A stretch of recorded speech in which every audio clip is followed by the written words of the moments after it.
Welcome to Rock Chalk Park in Lawrence, Kansas, as we get set to go this Sunday night for a match between Sporting Kansas City 2 and the San Jose Quakes 2. This is an exciting match because these two sides are neck and neck standings-wise. Hello everyone, I'm Maura Sheridan. We'll take a look at the standings here in the Western Conference right now. And you see Sporting KC in 5th and the Earthquakes in 6th. So this is a really important game for both of these sides. If you get 3 points, you can create some separation there. These two sides have also already played this year. It was a 2-1 win for Kansas City. So we'll see if San Jose has a response here on the road. They tend to be a better road side. We'll take a look at the starting 11s for both sides. We will start with Kansas City. They are sticking with their 4-3-3 formation, and they have added back Vidal to the starting lineup. He had been coming off the bench because there was a lot of first-teamers in the last couple of games for Kansas City, but he will start at that 9. And then Cruz, also a very dangerous winger, so that's a duo to watch out for. And for San Jose, again, a team, this is a more defensive-minded team. When you look at their numbers, are some of the best, not just in the Western Conference, but in Next Pro in terms of goals allowed. But they still have some scores, Castro being one. He is responsible for the lone tally the last time these two teams played. But they've mixed up their lineup as well from their last game because they had a lot of first-teamers in their last match. So this should be a more Next Pro Academy-centered game between Sporting Kansas City 2 and San Jose Earthquakes 2. All right, we'll get ready to go. Again, we're here in Lawrence, Kansas. We've got Kansas City in blue, and on the road in white, that is San Jose. Referee today is Sean Tahini.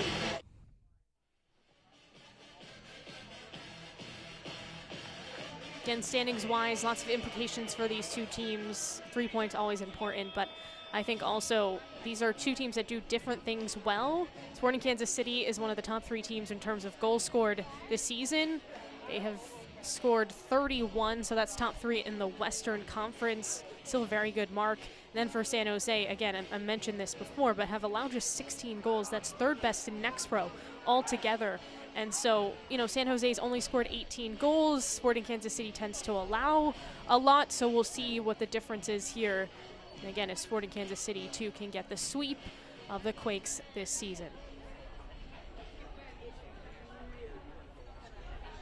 All right, looks like Vidal's going to start with it, 21 years old. 9 goals this season for Sporting Kansas City. And again, he was coming in off the bench, real finisher. Both these teams undefeated in June and then faltered in their first game in July. So both sides coming off of losses, looking to respond.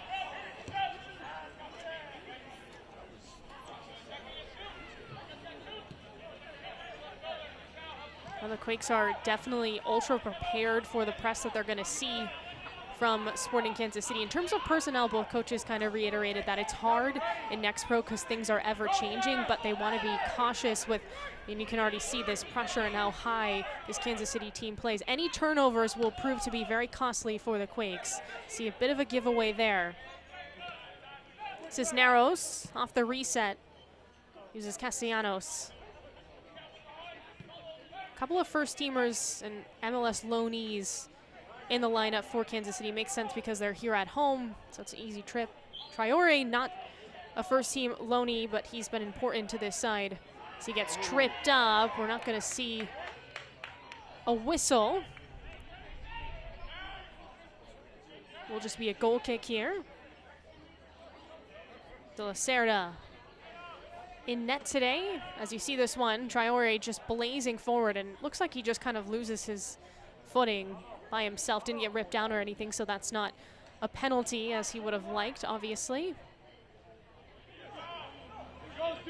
Traore still looking for first goal this Next Pro season. But again, Vidal and Cruz up top. Really dangerous, but one thing that Sporting Kansas City is really the most dangerous with is that midfield. They have a lot of players that can score. In fact, everybody in that group of 3 has at least 2 goals this season, and Cisneros has 3. Vidal goes to work, edge of the 18, disrupted, push back, and still possession with Sporting Kansas City. Like to play wide. 26 crosses in their last game against Portland, which they lost 3-1. Scored early and then gave up 3 unanswered after that, so looking for a better defensive effort. Benny Feilhaber, who's the head coach for Sporting Kansas City 2, said, look, the problem was just the way we were playing in our box and our opponent's box. We didn't finish the chances that we should have, and we didn't play well within the 18 defensively, and a couple of costly mistakes. Everything was pretty even when you look at the numbers in that Portland game in terms of shots on target, and Portland just finished their chances better than Sporting Kansas City 2 did. Quakes coming off a loss to LAFC, who scored 2 goals in the first 21 minutes. Just too much for San Jose to handle as they come and look to retaliate. That one nearly out, and good chance for Kansas City to clear. Cruz, and a threatening winger.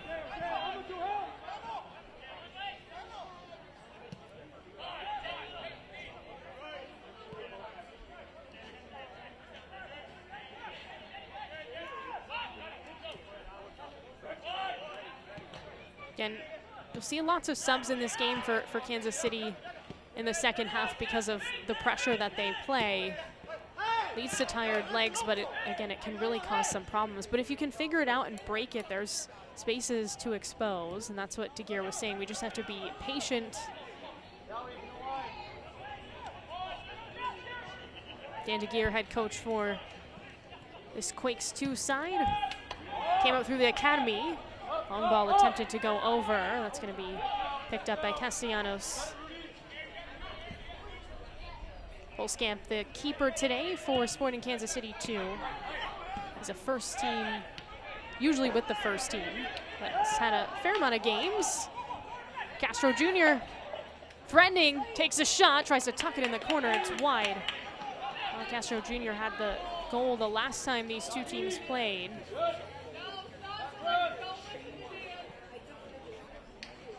Well, definitely a player that can score. He has 3 goals this year, but had 12 goals last year with Quakes 2. It's been quite a while since these two teams played. Last played May 5th, so a lot's changed. Like I said, both teams undefeated in the month of June.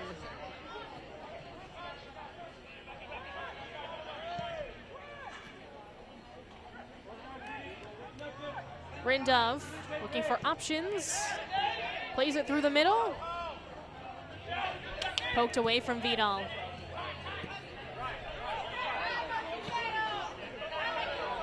Cruz up that right side. Dishes it off. Bounces around. Looking for a shot, and it's corralled in.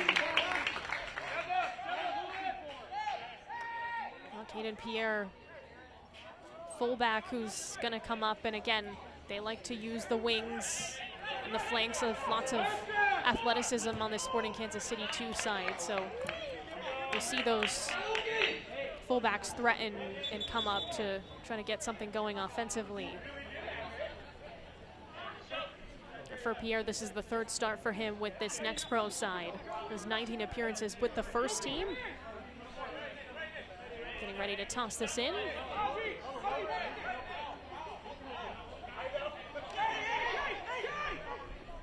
Vidal calling for it. Not too far ahead.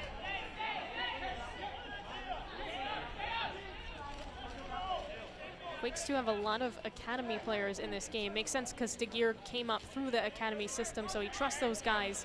He's been with San Jose since 2017, but I mean, there's a lot, especially in that midfield, of 17-year-olds. Having some trouble here are the Quakes. Here's that pressure from Cruz. This one's going to hang up towards the midfield. Headed back for Sporting Kansas City. Traore tries to get it. Instead, it's the other way, looking to counter. And that one off the heel. And that's the thing about the press, because it just makes you think when you get it that you have to go really fast, and that one just off target with the pass to Castro Jr.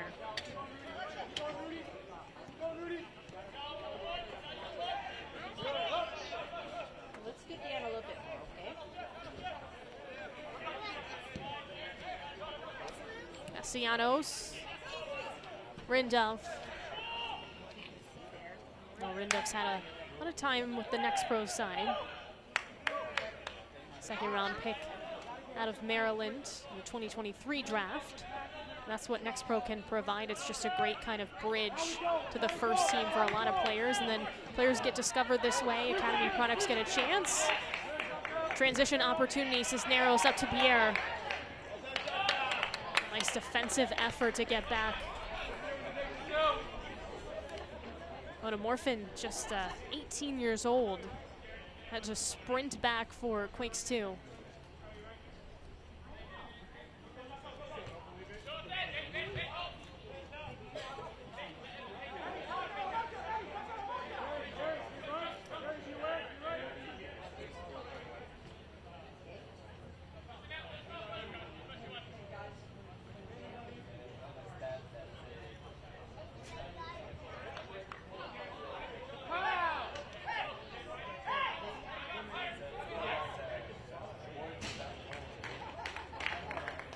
Oh, we're going to see a set piece opportunity here for Sporting Kansas City. See what they can draw up corner-wise. Looks like they'll have a short option in Cameron Duke if necessary. Danny Flores is playing at the 6 today. Will take this. Movement already towards the back post. Headers up. In the middle of the 6, no one could get a clear shot off. Flores tries a little combo. Cisneros cuts it back. Almost lose a defender there.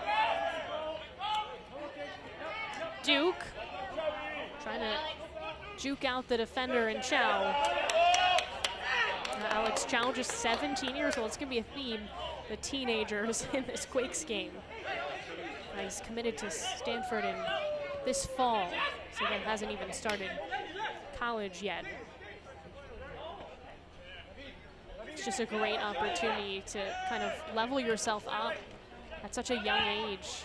A lot of these guys will be on the first team eventually.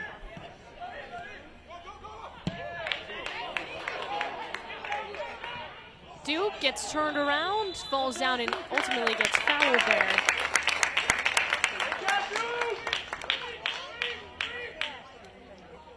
Cano whistled for that one. Again, just 19 years old. 13 games at center back, and now he'll have to defend on this free kick. Now it's virtually down the middle here. Sometimes these can be hard.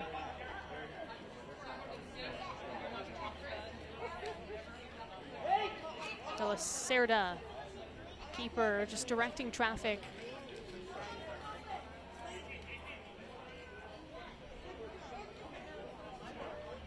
Oh, we're 10 minutes in. This one bent towards the outside. The one for Sporting Kansas City was there. Looking to counter. Chow up the middle, surveys, sends it wide. Looking for a combo, and a nice tackle disrupts. Ion loses it. Now it's Sporting Kansas City looking to counter. Gives it right back. We'll get a whistle though. Flores goes down, and it's with Sporting Kansas City. This is a team that has the most key passes in Next Pro with 180. Again, a very dynamic offensive team with 31 goals scored. 28 have been inside the 18, so you know, obviously that's where they tend to do their damage, but they have allowed 24 goals, and that's something they would like to clean up a little bit. Get another whistle. Tahini's a very experienced referee here all around the pro game. NWSL, Next Pro, USL. Nice move there by Pierre. He's being bothered by Chow, and we're going to get a yellow card. Well, that's the veteran status, I think, of Pierre. Nifty move on the Academy product. Oh, now Chow has to be careful playing on a yellow. I'll see this again. Just beats him, and then any sort of tug of a kit They're going to get a whistle, especially when the referee's right there. Kansas City is obviously a team that presses very well, but they possess well as to go along with that, and it can be tough. It's a great feed. Cisneros off to the races, takes off in the 18, crosses it in front, almost to Vidal. All he had to do was tap that home. That's a pretty good sequence there for Sporting Kansas City, everything but the finish. Didn't see in this replay the initial feed that came to Cisneros, but boy, almost got him back post. Again, Vidal's gonna be the intended target as the 9. Now Vidal's technically second in the Golden Boot race in Next Pro, but there's 5 players that have 10 goals, so still jockeying for position there. Looking for a response, dished off. There's a shot from outside, and it's blocked down. Yes, I can hear you. And that's a great transition. Again, response for Quakes 2.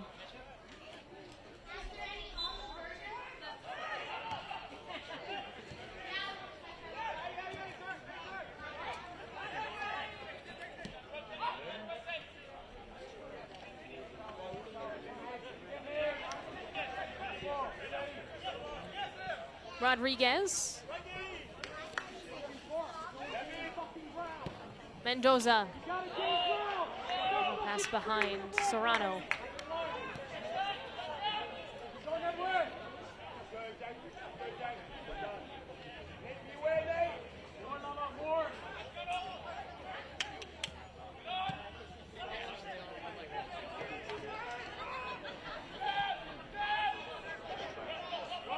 Quakes on the move in the attacking third.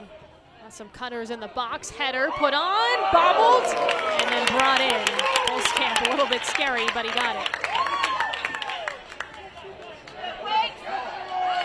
Oh, now you can feel momentum shifting a little bit. Is that one taken away by Edwards, and he'll get fouled. We're gonna see a card given out. Here's this last shot. I mean, this is great vision, because you could see 2 options in the 18 and just a little bit more space there on that header to get off a really clean look. And then off the rebound, if someone was there collapsing in, I think would have been a goal. Holzkamp, again, perhaps got a little lucky. Looks like Blancas will be the one to take this free kick opportunity. By the way, that yellow is going to be on Traore. Blancas scored in the last game as he takes one from outside. It nearly skips home. A couple of options there to, again, just knock it in. Well, this portion of the match is brought to you by Central Bank, official jersey front partner of Sporting Kansas City 2 and community banking partner of Sporting Kansas City.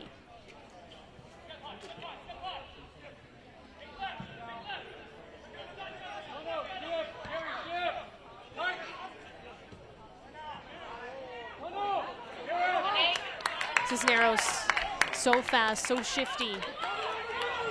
Vidal trying to stay onside, and that one read nicely by Cano. Cisneros so far, him and Cruz have been real problems for Quakes too. Not really a surprise. Blancas up the middle, behind Chow. Still possesses on that left side. On a Morphin, Rodriguez gonna swing and switch the point of attack here. Gotta embrace these moments, I think, if you're Quakes too. They just haven't possessed much in this first half. Dribbled around, Cisneros lands to him. Blancas now takes it back. Blancas has 4 goals this year for San Jose. That's 6 goals last year.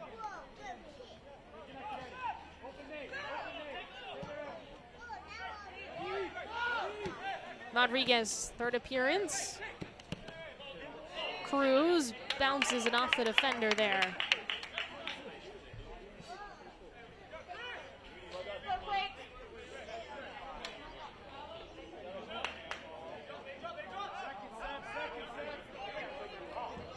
Vidal trying to muscle it through a defender.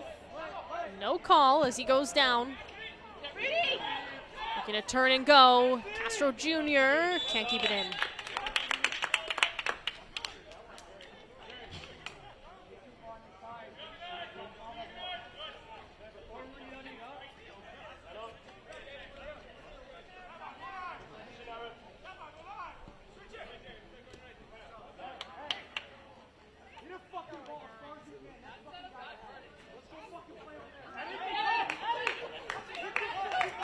Phil Huber is quite animated on the sideline right now. Of course, June Coach of the Month in Next Pro. Like I said, Sporting Kansas City undefeated in June and very celebrated MLS player himself.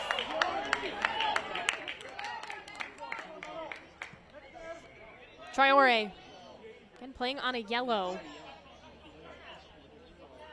Left wing, serves it up, Vidal, way wide.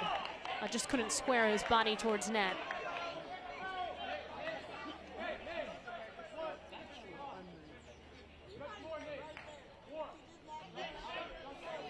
Now Vidal's 21. Sporting Kansas City definitely, in terms of the lineup that these two sides have put out today, is the older side.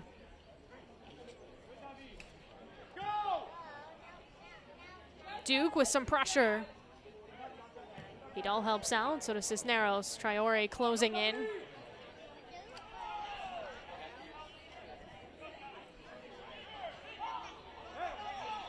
Well, I'll get a whistle there, and that will do the trick in terms of breaking the press.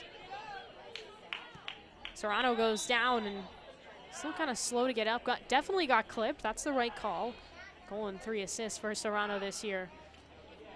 Born in Venezuela, he's been very helpful. 3 assists is the most for anyone on the Quakes this season.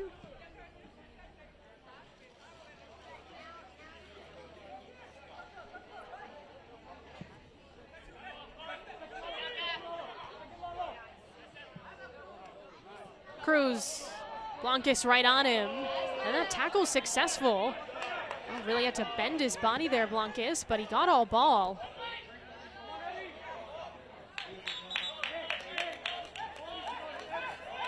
Now Blancas doing a lot of work. When they gave us his lineup, said it was a 4-3-3, but he really sits deeper.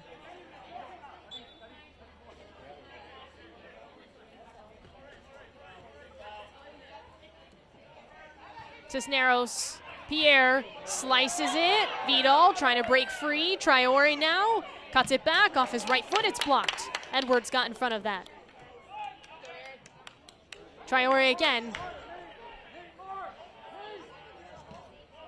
And we'll get a corner. Edwards has his number on the last 2.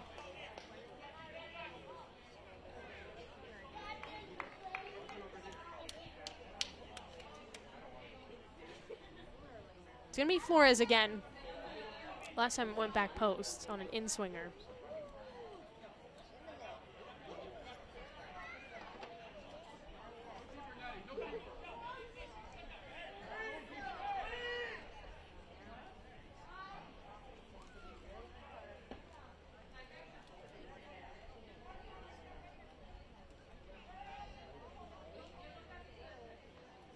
From Flores, another in-swinger, this one towards the near post.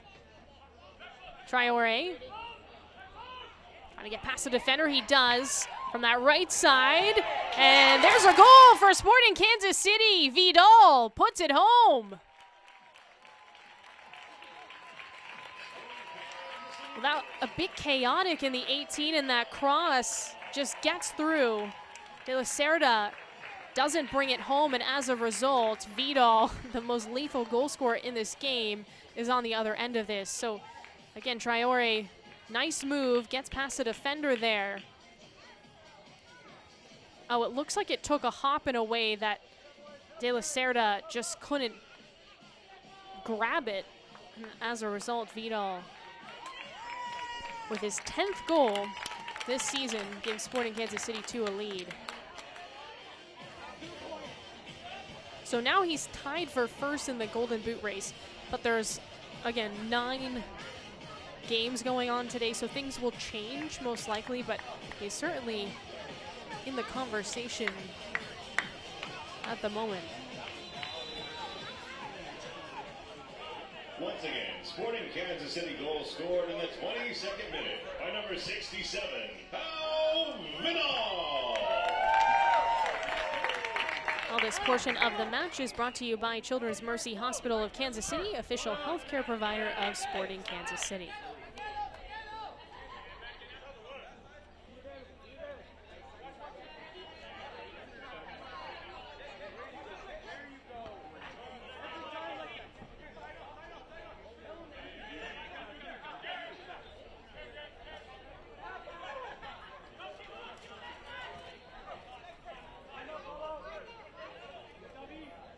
I'll see how San Jose responds. And remember, as I said before, Sporting Kansas City had a lead against Portland, and then they allowed 3 unanswered, so this game is certainly not done. I think Feilhaber would probably lose his mind if that happened again.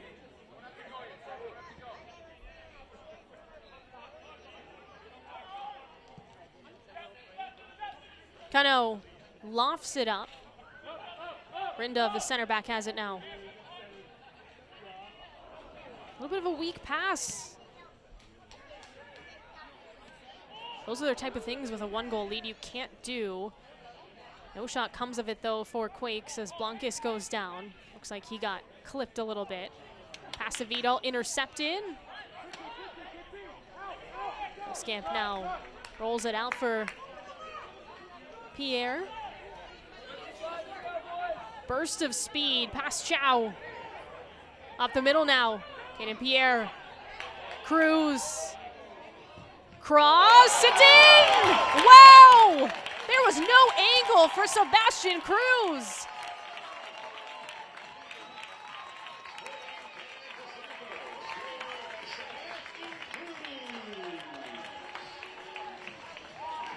Well, that's goal number 2 for him on the year, but wow, look at this. I mean, this starts with Pierre breezing past Chow, then everybody's racing back for San Jose.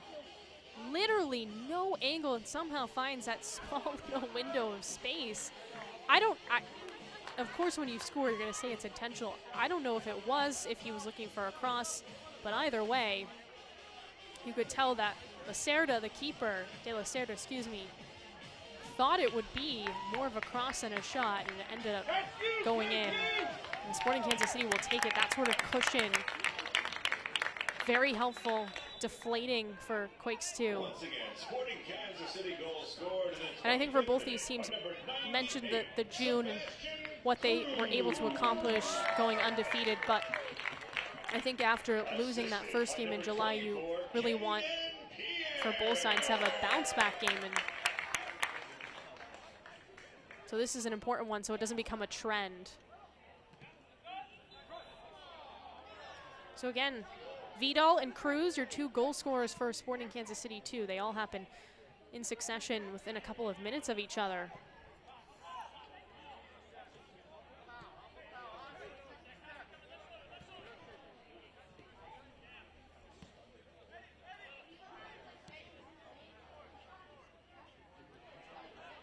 I mentioned at the start of this game that as this one up for Serrano. Serrano splits the D, tries to poke it in, but it's wide. Well, Postcamp's not very happy with the positioning defensively there for Sporting Kansas City. As you can see, again, long ball over the top, and nobody's quite back. Castellanos was the final line, and he was almost beat. Again, still plenty of time for Quakes 2 to launch a comeback. Getting one back right now would be extremely helpful.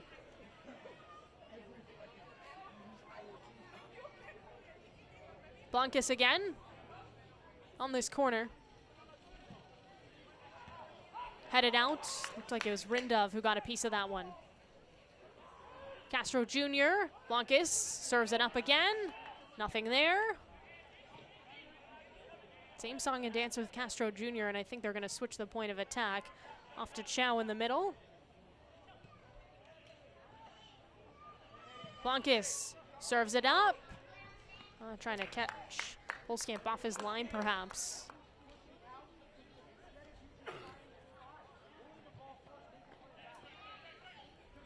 Flores through the middle.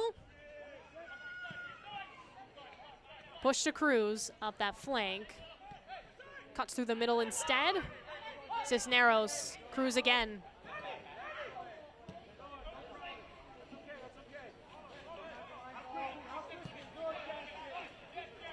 Again, Vidal and Cruz scoring within 3 minutes of each other.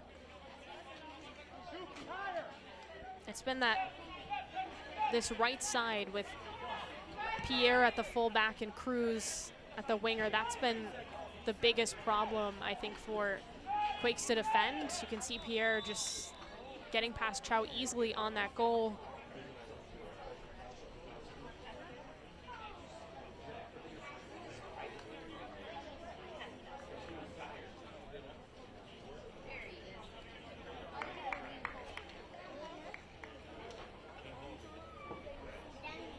Well, it's going to be Flores on a free kick.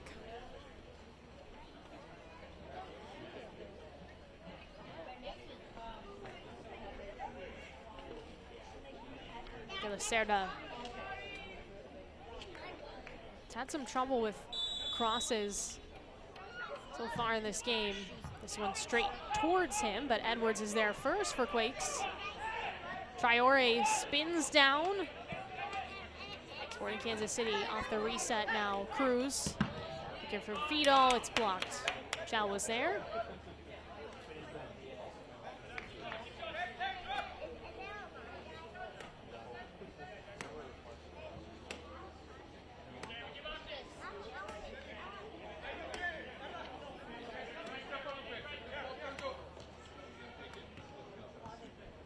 Blancas. Chow. Chipped up. Again looking for Blancas. Sporting Kansas City has it.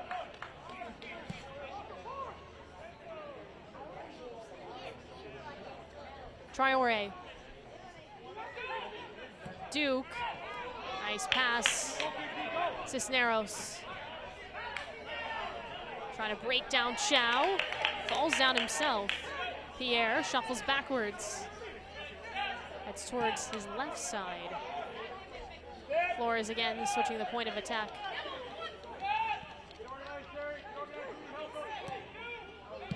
Here, the Quakes trying to get organized. That's the direction coming from De Geer. That's sort of what they've lacked, because on those 2 goals, specifically on the last one. Cruz. Cross in, Vidal, dummy run, no one there on the back post. Flores, Traore, brings it in, takes a shot, almost deflects in.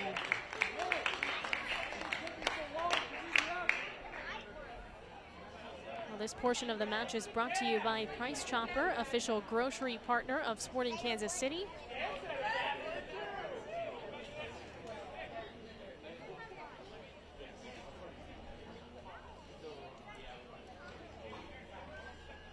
Another corner for Sporting Kansas City.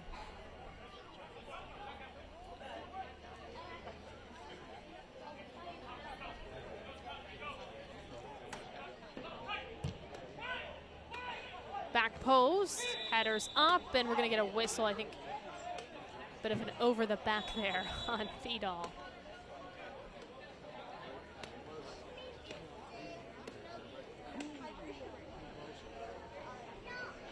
Oh, this will bring us to a hydration break in the first half.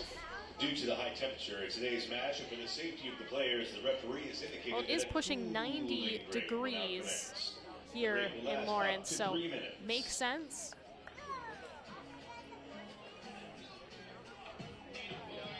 Well, Sporting Kansas City has to feel pretty good with the way that they've played in this game.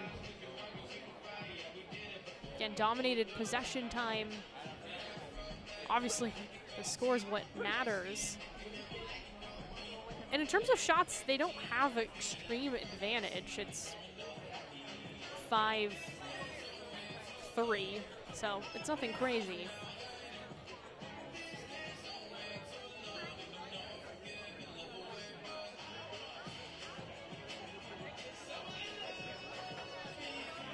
think the difference right now is just the way that Sporting Kansas City is taking advantage of the moments in the box, the pressure they're putting on, and perhaps have gotten a little bit lucky as well. We'll see the 2 goals so far in this game, again, within 3 minutes of each other. So this one on a set piece, it's always these second balls that can be a real issue. Traore, again, just evades the defense there. And then everyone just scrambling back, and where does that land, Vidal?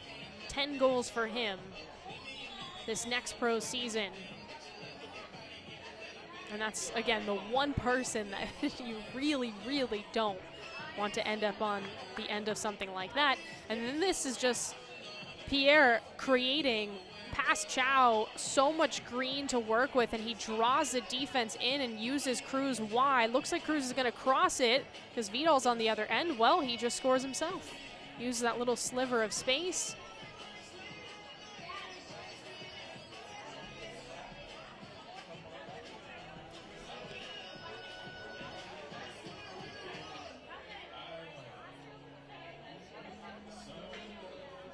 Again, Sporting Kansas City has a slight edge right now on San Jose in the standings. Kansas City 5, San Jose 6 in the Western Conference.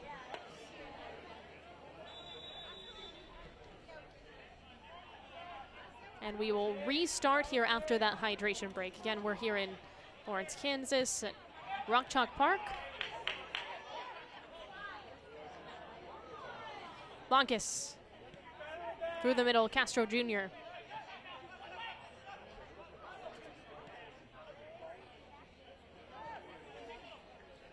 Now Kansas City has one of their most dangerous goal scorers on the bench right now, so he's an option to come in the second half, which is scary. That's Ethan Bryant. He has 4 goals this year, scored in the last game, lone goal against Portland, giving him a bit of a rest, but presumably he will come in the second half. Traore now on the left side, takes a shot himself, and Ilasarda has it.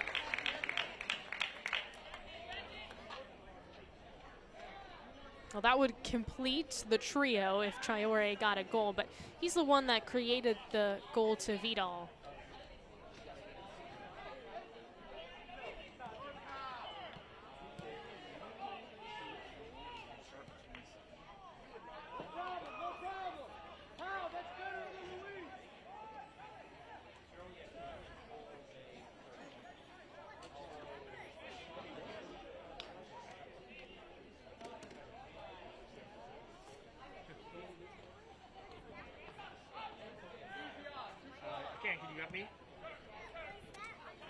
Cruz earns it back. Cisneros centered.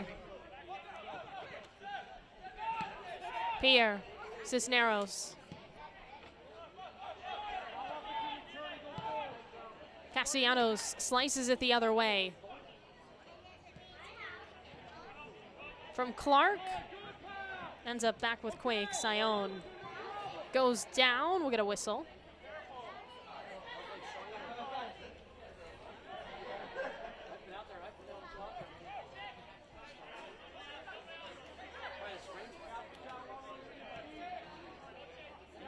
It's not that San Jose can't score 2 goals. They can, but as mentioned, they're not a particularly high-scoring team. This is starting, or continuing, I should say, a troubling trend for them, in which they have allowed 2 goals within the first 20-ish minutes of 2 straight games. Again, same thing that they did against LAFC. They allowed 2 goals in 21 minutes, and this one 2 goals in 25 minutes.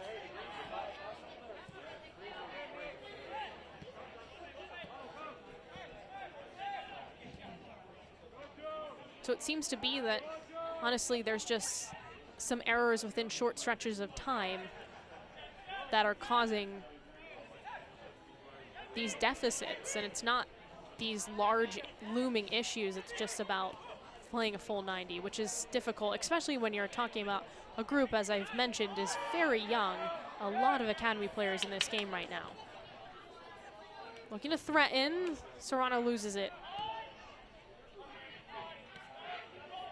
Traore bounced around a little bit, now off to Vidal. Moving quickly, Vidal trying to get in position in the attacking third. As deep back as he is, probably not where you would want him on that last touch. Cruz from that right side tries a little neg, unsuccessful.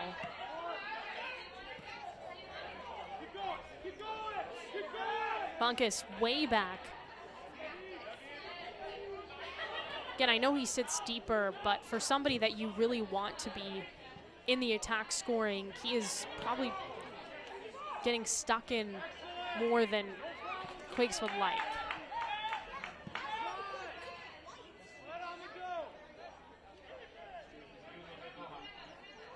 Clark. Duke. Another homegrown player for Kansas City.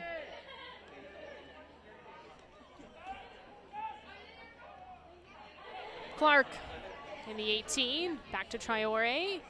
Full 360. Cisneros takes a shot, and it's saved there. Sarda had it, but Pierre was open wide. Not sure if he was onside, though.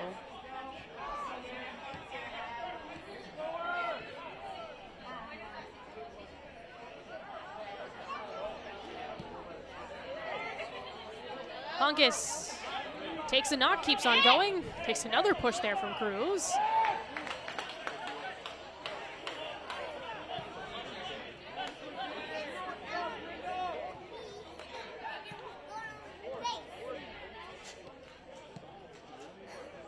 Lots of passing here for Kansas City. Back and forth on this right flank.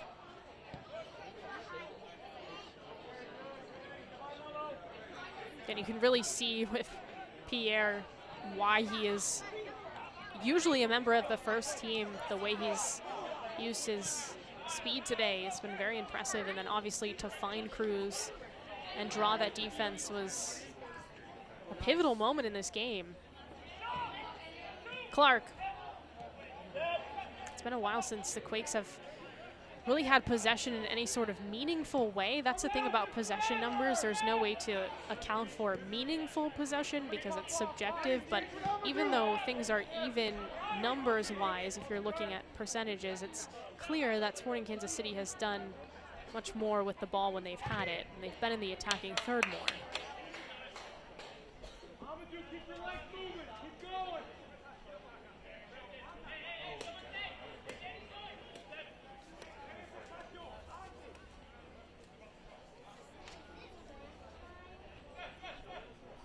Cisneros breaks free, poked out, and looks like it'll be a goal kick.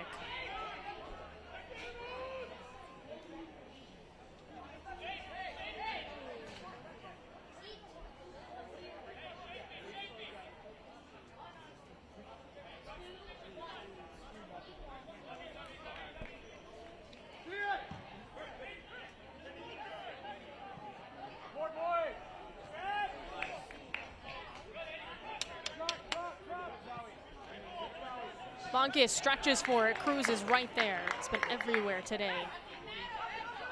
Cisneros gets tripped. Free kick coming.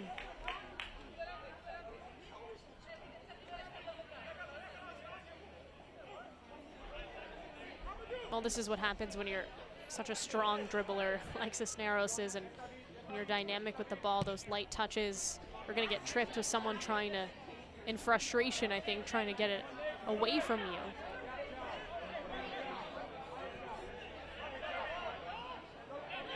More pressure for Kansas City. I'm interested to see the adjustments made by the Quakes out now that they've seen this pressure for almost 45 minutes after the break.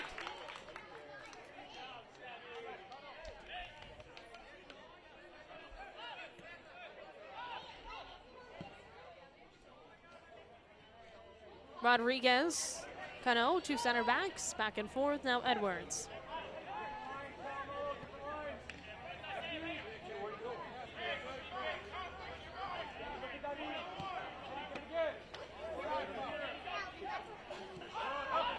And just being forced to retreat a little bit. Vidal right in front. So Sarda all the way up, but it hits off the head of Pierre. On a Morphin, quick to Chow. Castro Jr. high.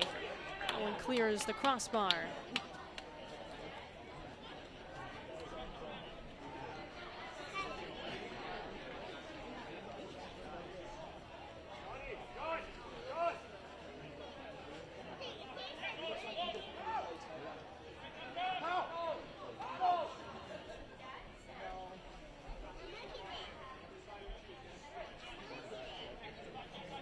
Polskamp,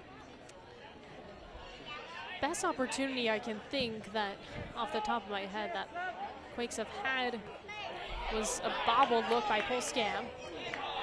Cruz trying to split the D, unsuccessful there. But again, he's been a menace. Bit of a shove by Vidal, play on. Cano just keeps on taking his space. Chow.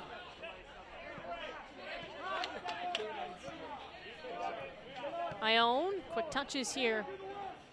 San Jose looking to at least cut the lead to 1 heading into the halftime break. Serrano, Edwards, Castro Jr. intercepted by Clark. Kansas City's just been the more energized team. They're beating San Jose to balls right now.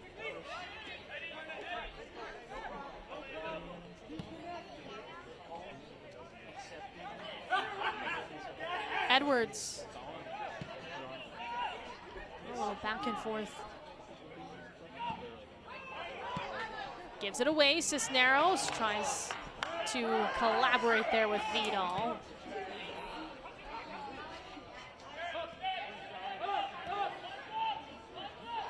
Brindov. Ricochets off the Quakes as Castro Jr. to Chow in the 18. Who did it go off of is the question. Looks like we'll get a goal kick here for Kansas City.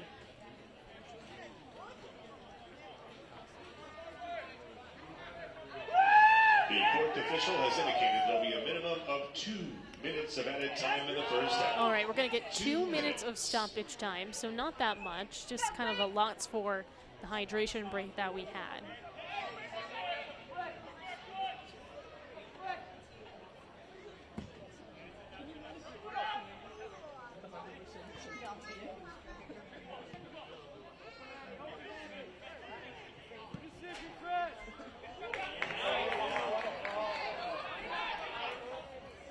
Cruz, slicing, dicing into the 18. Traore looks for a shot blocked down. Here's a second chance. That one's blocked again by Duke. Still has it though. Him and Edwards battling it out, and Edwards takes a foul.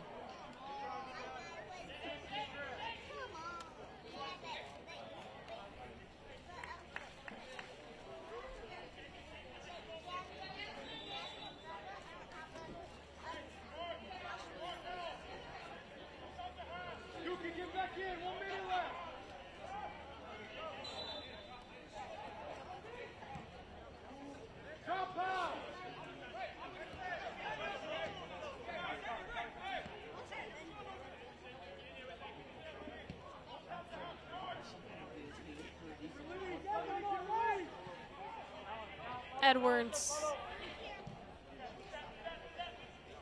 sends it up for Serrano. Plays it back. Now wide for Serrano. Buckus is calling for it. He's open.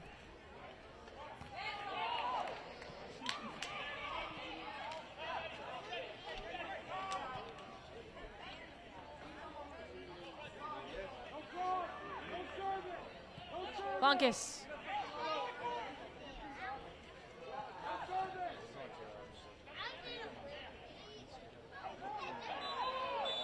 Well, that's that's going to be the whistle in the first 45 minutes of play. Again, 2 goals within 3 minutes of each other, and Sporting Kansas City takes a 2-0 lead into the halftime break over San Jose. So we'll see what the Quakes have in store in the second half, but there are some adjustments that are needed. Well, Goalie Wars is coming up in a few days. So later next week is the MLS Next Pro Invitational, which of course you should know about, so Michelle and Samara have more. It's time for the second annual MLS Next Pro Invitational. 3 MLS Next Pro teams will travel to Salt Lake City to face off against 2 European clubs in the league's annual international competition. I'm Michelle Montaigne, alongside Samara Perez, with everything you need to know about the 5 matches spanning 8 days in Salt Lake. The MLS Next Pro trio in charge of defending the invitational title includes 2 teams already familiar with the competition, Real Monarchs and Colorado Rapids 2. They'll be joined by Western ally Whitecaps FC 2. Now, across the 5 matches, there are a couple things to keep an eye out for. First and foremost, last year's top performer of the entire competition came from host side Real Monarchs. Tyrone Mondi stood out on last year's international stage. Look for him to try to repeat that in 2023. And second, remember, the competition is based on points per league at the end of all matches, not per individual teams. Earning points follows the same format as regular season scoring in MLS Next Pro, so each MLS Next Pro club is looking to earn as many points for the host league. Last season, MLS Next Pro came out on top with 10 total points across all matches. The league also went unbeaten in last year's edition. The 2023 Invitational kicks off on July 18th with Hoffenheim under-23s taking on the best Western Conference side in Rapids 2. The midweek contest continues the following day with the return of former MLS Next Pro head coach Darren Powell meeting with Jamison Olave's Real Monarchs. Friday features a European battle with the German side facing the London team. On Monday, Hoffenheim under-23s take on the team that accumulated the most points in last year's challenge. The competition wraps up with the Eagles going up against the Young Caps on July 25th. Fans from around the world will be able to watch the MLS Next Pro Invitational exclusively on MLSNextPro.com. For those interested in attending, there are tickets available on rsl.com. Michelle and I will join you from Salt Lake, so we'll see you again real soon.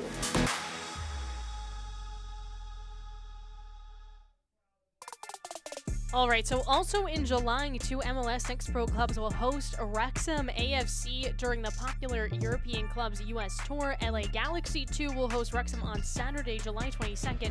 Then Wrexham heads east to face Philadelphia Union 2.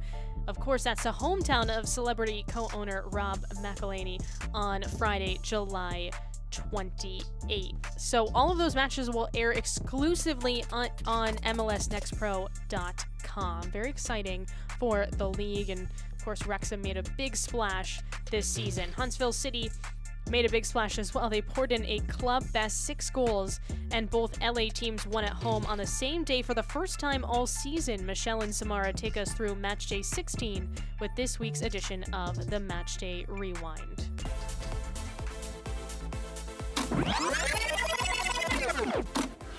Matchday 16 saw plenty of firsts, records broken, and streaks extended. Alongside Samara Perez, I'm Michelle Montaigne with your Matchday 16 Rewind. The weekend also saw 2 new strikers reach the top of the Golden Boot standings. The first, OCB's Jack Lynn. The 23-year-old netted his 10th goal of the season in stylish fashion. Lynn had perfect chest control when receiving a cross inside the box, then proceeded to blast it right past Huntsville City FC's keeper. The second player is NYCFC 2's Matt Meyer. He also reached double digits after chipping in a loose ball over Red Bulls 2's goalie. Meyer's stupendous scoring form as of late has propelled him to the top, with half of his goals coming in his last 4 games. Atlanta United 2's Nick Firmino has some serious competition. And the keeper for Verdos, now in a category all his own. Damian Loss with his 9th clean sheet of the season. The goalie, who will showcase his skills in next week's Goalie Wars Challenge at MLS All-Star Skills Challenge in DC, has set a new record for most clean sheets in a season. Loss has only allowed a single goal in the last 630 consecutive minutes of play and has only given up 10 on the season. Now, we mentioned the New York teams a bit earlier, however, they deserve their own spotlight in the rewind. MLS Next Pro's Hudson River Derby delivered some serious thrills. Neither side was able to open the scoring in the first half after many attempts. But in the second half, it was goals galore.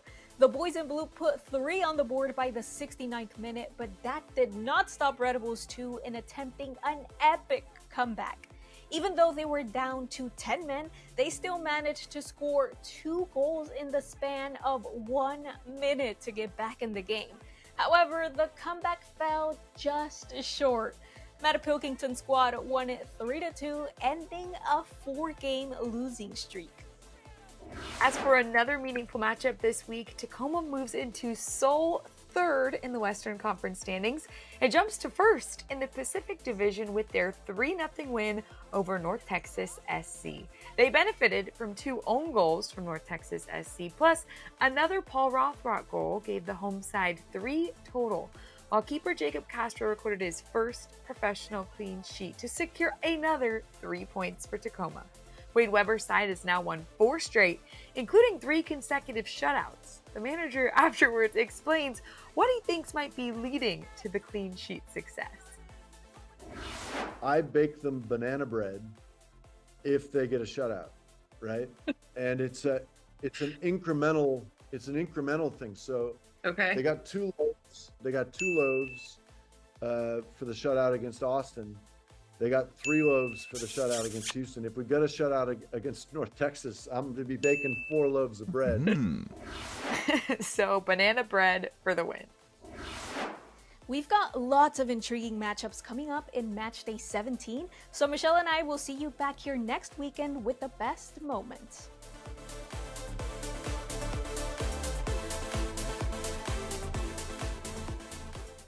Well, just a few weeks ago, Vancouver's Levante Johnson became the 50th MLS Next Pro player to sign an MLS first-team contract. Samara Perez sat down with the 2023 MLS Super Draft pick to talk about the fast rise in the Whitecaps organization.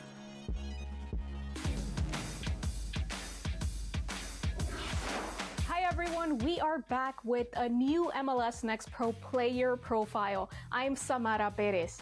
Joining us from Vancouver, let's welcome in Levante Johnson, one of the most recent MLS signings. Levante, welcome and thanks so much for joining us. Thank you for having me. It's a pleasure. Congratulations on becoming the 50th MLS Next Pro player to sign a Major League Soccer contract. How are you feeling about this incredible achievement? I'm very, very grateful that the club, has signed me and seen the potential to try to push me up to the first team and hopefully get some minutes there. Yes, Levante, back in December, you were chosen by Whitecaps FC as the 29th overall pick in the 2023 MLS Super Draft, and now you're officially a first-team signee. To what do you attribute your rapid success? Honestly, the setup here is really, really world-class. You see guys from last year's MLS Next Pro team, Simon Betcher, Ali Ahmed, also making the jump to the first team. So seeing them also gives us that little bit of extra motivation to try to push. And if we start doing well, then obviously the first team staff will recognize that and promote us up. Talk to us about what that transition was like from youth to becoming a professional soccer player. In my youth days, I really only played for two teams, 2 clubs growing up, and my first coach was from when I was 8 to about 13, and he kind of laid the foundation. He was a really good coach. We were, I think, 10, 11, playing 3-5-2 formation, keeping possession. So it was a really, really eye-opening experience for me, considering I grew up playing basketball. And then after that, I went to Masters Football Academy kind of for the rest of my time until I left the country. But with Masters, you know, he was a junior girls was a really good coach for us. Taught me a lot of technical. There's a lot of things we could have learned. We learned from him, and then I made the jump and I went to Europe. I went to England for a couple of years, played non-league there. Was in Derby for a little bit, and decided to go to college to try to continue my dreams of becoming a professional soccer player. Wow. Well, you had a different sport there. You mentioned basketball. You know, when did you decide that you wanted to pursue soccer instead? Honestly, when I was 4 or 3, I had a basketball net, and Vince Carter was my favorite player for the Toronto Raptors. Grew up watching him and Tracy McGrady, and basketball was like my only love, my inspiration. And my mom forced me to go to a French immersion school, and at the French immersion school, they only played soccer. No one else played basketball, so I was kind of forced into playing soccer with the rest of my friends and ended up loving it. And I was pretty good, and they told me, hey, come try out for our team, and I made the team, and from there on, it was history. Wow. And I have to ask, who's your favorite soccer player of all time? All time, Thierry Henry. Can you share what your college experience was like? College was a wild ride. We started off kind of in, like, if you're going levels in college, there's kind of everyone wants to play at the D1 level. When I first went in, I didn't get the chance to play at the D1 level. I started off in JUCO, and I started off in Florida. And we had a pretty successful year, ended up losing in the finals for our national tournament. And then COVID happened, so I had to find a new school because they closed our men's program. I ended up making my way to Utah, to another junior college. So the Florida to Utah transition was pretty crazy. And but we had a really good team, ended up winning our national championship. And then I got my first D1 move. I went to Seattle University. We had another successful year there, won our conference, and then finally, my last move for my 4th school in the 4th year was Syracuse University. We ended up winning everything that was in front of us, literally. Lots of moves there. What difficult challenges do you remember facing on your journey to professional soccer?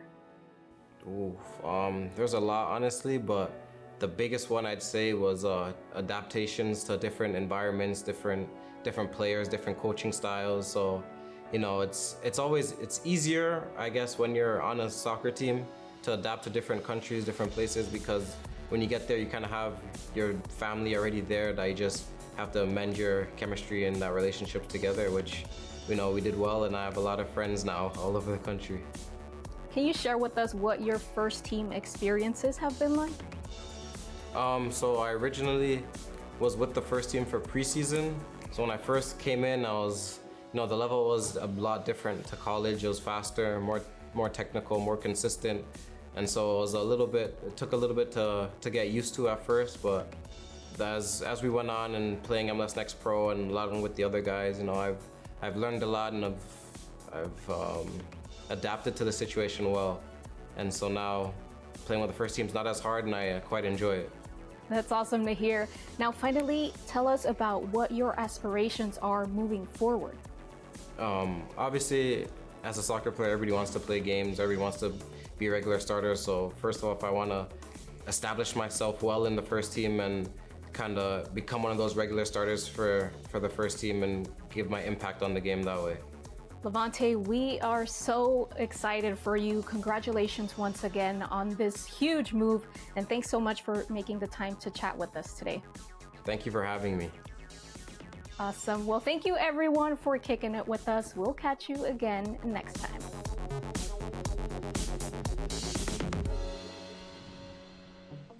Well, always great to see success stories across MLS Next Pro. Of course, that's what all the players in this game are dreaming of. So congratulations to Levante. We'll take a look at the upcoming schedule here. So that's for next week in MLS Next Pro. You see that the Quakes are going to take on St. Louis. And so that should be interesting depending on how this one plays out. And, you know, this Western Conference is very competitive. And so things are ever changing, and you want to walk away with 3 points if you can. And then Sporting Kansas City actually has a shorter week because they play Saturday against North Texas. So 1 game Friday, 2 Saturday, and then a whole bunch on Sunday here in MLS Next Pro. Always tons of action. Do a great job of competition in pretty much every single game. Take a look at the highlights so far in this one, and it really came down to just a great 3-minute spell for Kansas City, but we'll take a look at this chance for San Jose. That's Castro trying to tuck it in the corner, ends up going a little bit wide. Castro Jr., I will say, had the best chances for San Jose when he had the ball, which, again, San Jose had possession, just didn't really do much with it. Traore, great move there, breaks down a defender, crosses this one through. It skips all the way to Vidal, and then you see the breakdown, 2 defenders there, yet Vidal is able to just slide that one home. That's his 10th goal of the year, and so he definitely deserves that celebration. Made it 1-0 in the 22nd minute, and then 3 minutes later, this one, created by Pierre, just blazes past Chow on that right side. Up the middle, he's got lots of options. He draws the defense in, wide to Cruz. Looks like he's going to cross it. Instead, it goes in, just finds that little sliver of space to get a goal. So Sebastian Cruz, in the 25th minute, makes it 2-0, and they would hang on to keep that lead in 45 minutes. So now we'll play the second 45 between Sporting Kansas City 2 and San Jose Quakes 2. And we'll see what the visitors have to do as we're here at Rock Chalk Park in Lawrence, Kansas. Maura Sheridan, glad to have you with me on this Sunday night. Again, a busy night in MLS Next Pro, one of 9 games going on.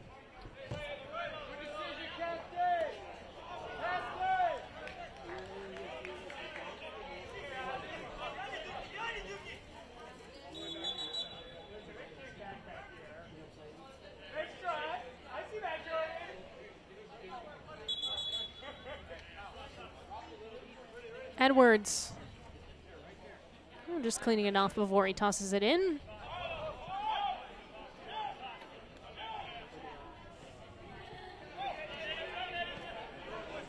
Mendoza, right side with Edwards. Cisneros shading. Cano opts to go backwards. Vidal hovers. Sarda, the keeper, you could see on that first goal, just couldn't quite get it. It did bounce awkwardly on a cross, but if he had been able to bring that in, then it doesn't make its way to Vidal.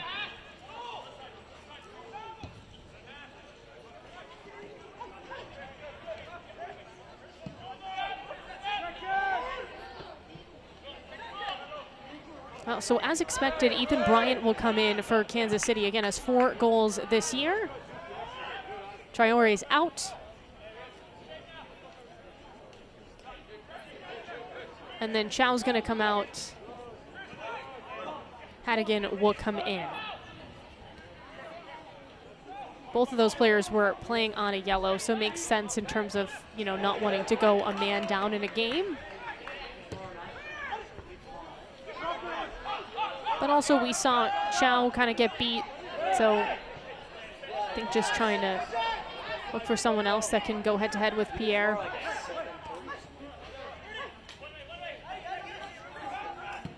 Castro Jr. ends up with Bryant. Cruz takes off. Vidal's making a run. Goes to Duke instead. Wide open. Tries to tuck it in. And it's saved. Sarda.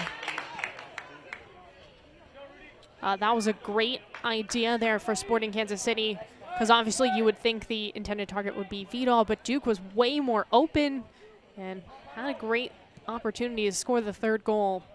It's exactly the start you want to this second half.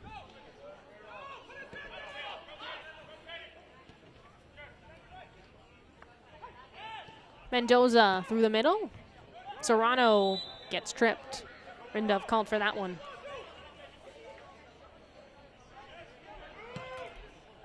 We'll see this look. Again, just beautiful ball played in.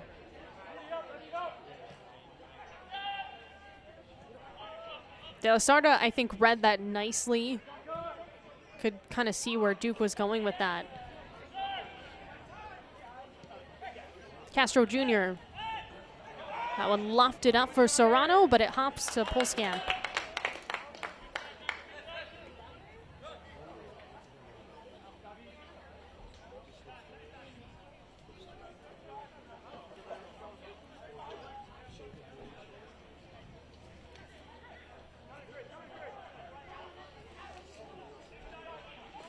Well, these two teams trying to climb up in the standing. There's a lot of teams in Next Pro, but for Sporting Kansas City, we're previously with USL Championship and for 3 years and then 1 year in Next Pro. So for 4 seasons, they haven't made the postseason, and that's a goal for them this year. It's hard with ever-changing lineups, but this core group that they have on the Next Pro side has been really good when they've had a chance to play together. Bryant, of course, just a great addition for Sporting Kansas City. The system in general came from Richmond Kickers, who's a young League One Player of the Year last season. Had a great Open Cup run with Richmond, and so Sporting Kansas City, I think they saw that and what he was able to do in the regular season and ultimately picked him up. Here's Bryant. Surveys. Takes it himself up the middle, tries a left-footed shot, and it's blocked down.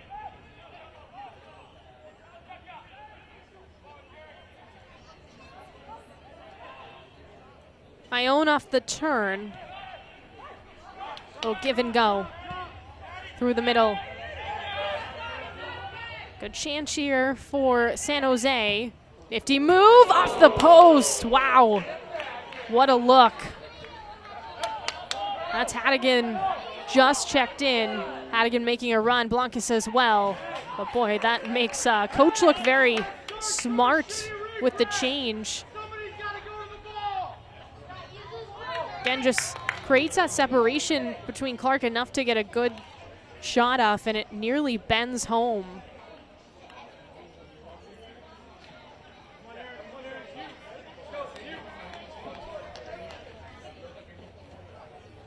Now Blancas on this corner kick, he's been the one to take it.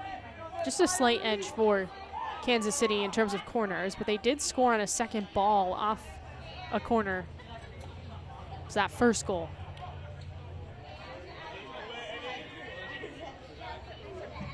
From Blancas, just skips in the middle. Mendoza handles, Cisneros spins down. A whistle. Hadigan.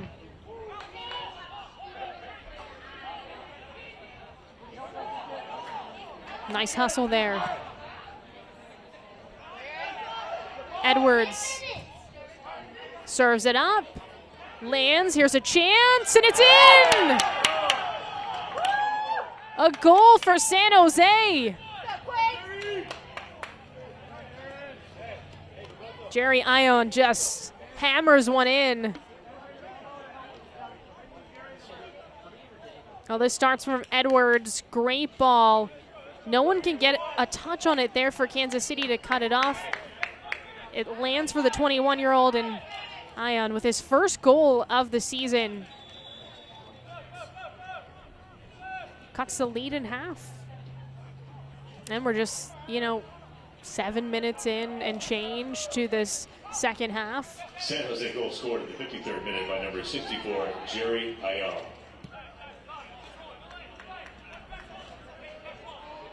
Cisneros. Duke tries to swerve in, falls down. I will say that Hadigan off the post shot just re-energized this San Jose team. You could see after that the next couple of minutes were really strong offensively for San Jose, which we haven't seen from them really in this game, as Serrano makes a move.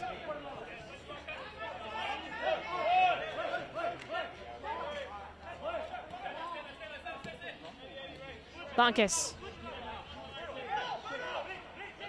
Hadigan.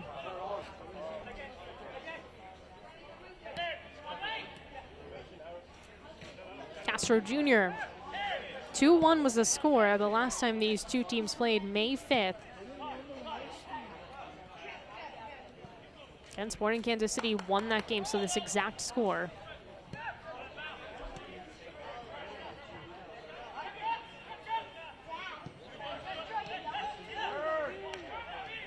Castro Jr.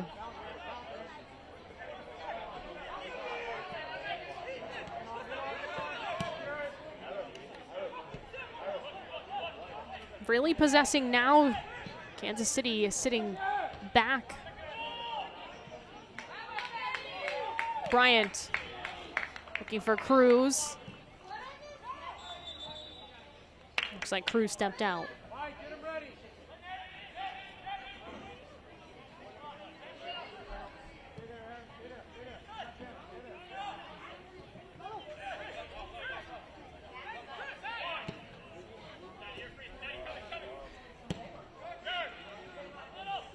Castro Jr.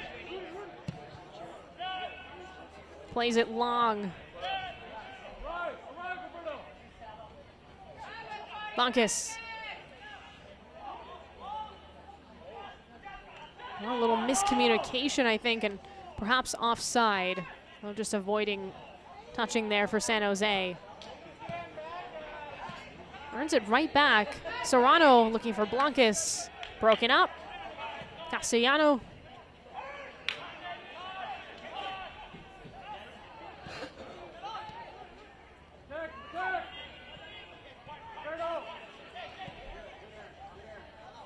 Can see the possession numbers are lopsided for San Jose, and like I said, I think in the first half it didn't matter because sure they had it, but it was back in their own end and they weren't creating much offensively.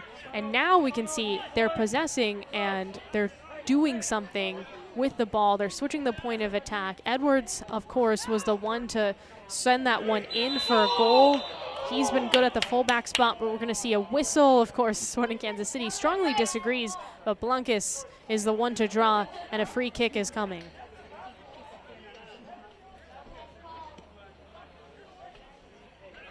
Yeah, goes against Clark.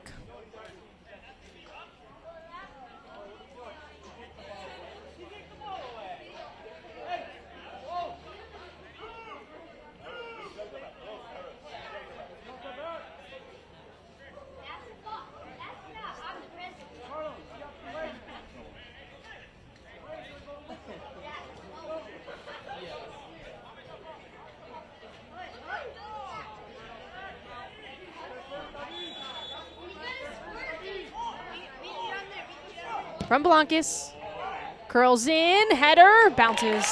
Volskamp has it.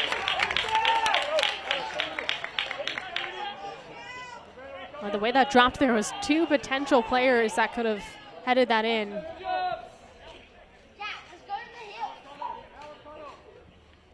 Castro Jr.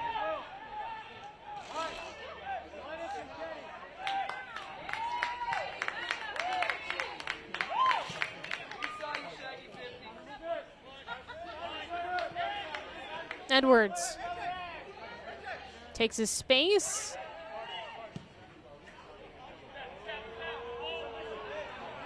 Padigan gets slammed one off the post. Cross, almost. Oh, there's like three players there and no one could tap it in. Oh, Hadigan's been a game changer.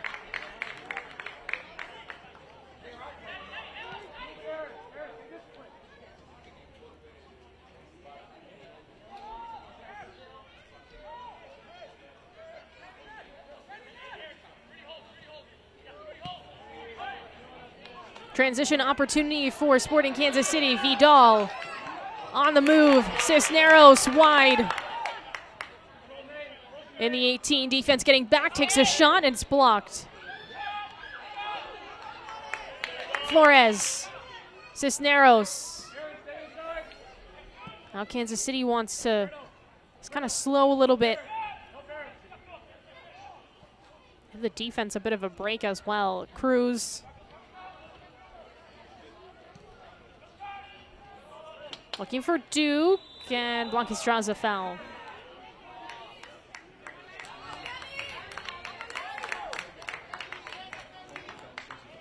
Definitely was there before Duke, no question.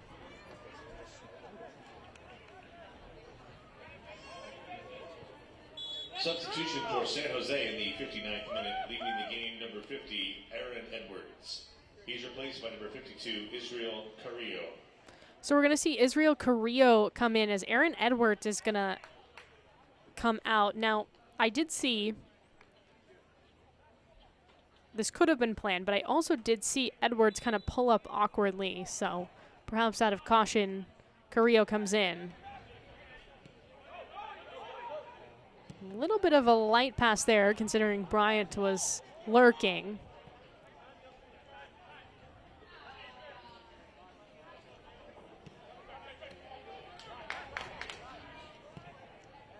Duke, Bryant.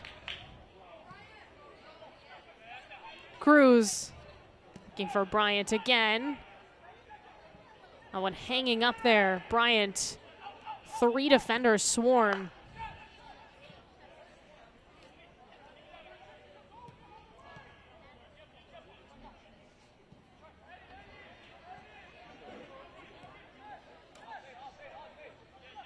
Villasarda.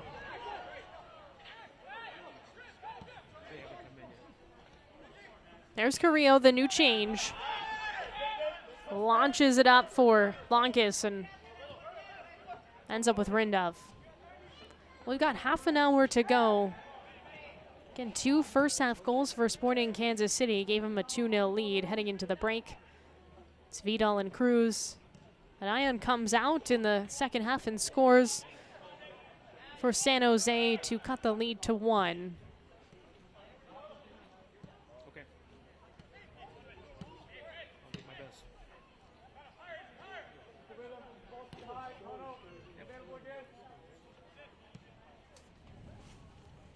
Well, this portion of the match is brought to you by Central Bank, official jersey front partner of Sporting KC2 and community banking partner of Sporting Kansas City.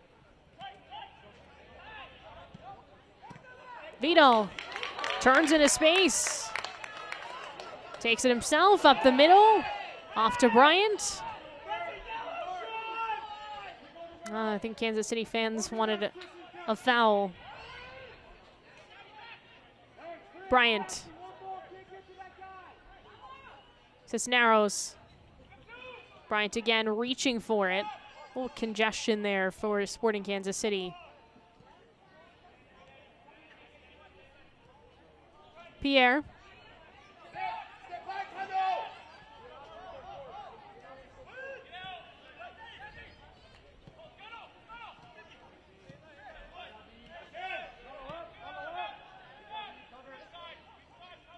Castellanos.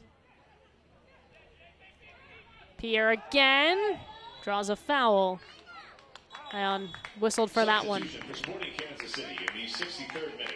Leaving the game, number 25, Ozzy Cisneros. Oh, we're going to see Cisneros come out. Looks like Kenny Martinez will come in. Substitution for Sporting Kansas City in the 63rd minute. Leaving the game, number 67, Pau Vidal. Looks like Vidal will come out. Vargas will come in. And we're going to have, again, a slew of subs here for Sporting Kansas City.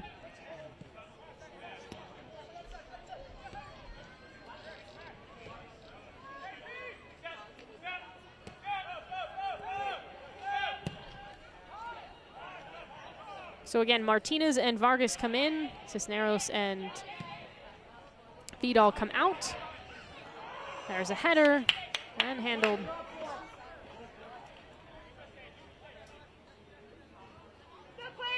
It'll make sense that Vidal would be changed down. Of course, as a 9, with that much pressing they've been asking him to do, especially in that first half, it's very unlikely you could last 90 minutes. And so Martinez comes in, just some fresh legs, to cause some chaos.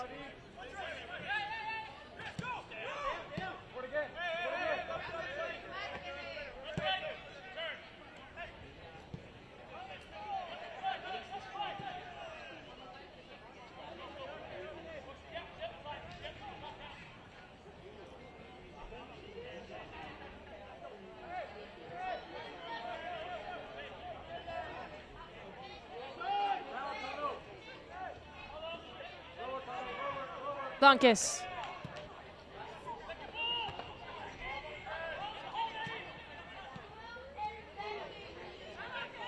Martinez. Now Clark, little fake out there. Uses Duke. Left flank, looking for Clark, and too far ahead. Kind of held up there. Otherwise, I think he had a lane.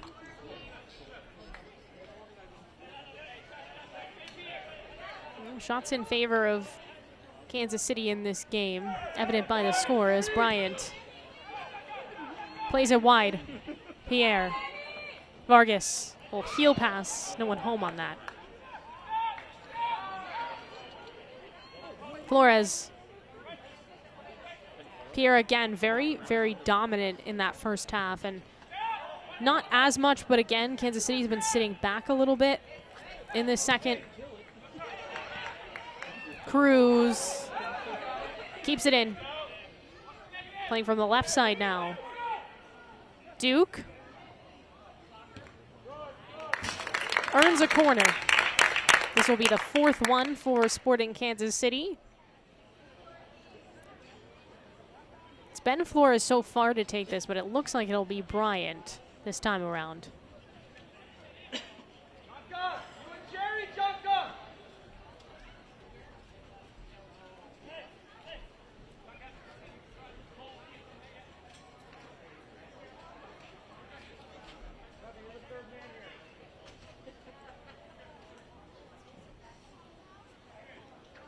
De La Sarda gets ready from Bryant. Some pace to that. Skims off a couple of heads. Pierre. Beat out. Vargas racing towards it. It's going to be a goal kick.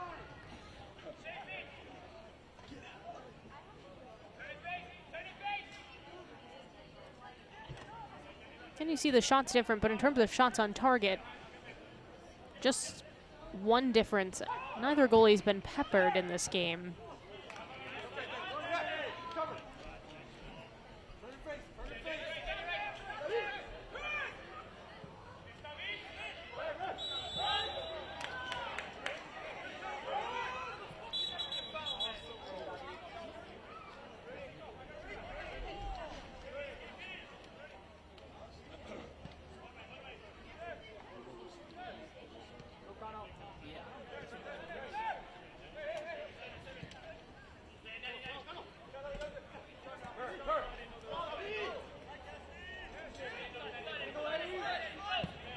Well, there was a spell where San Jose had, of course, that first goal, but it looked like maybe they would tack on another. Sporting Kansas City just, eased that pain a little bit for a couple of minutes. We'll see if San Jose can get that momentum back.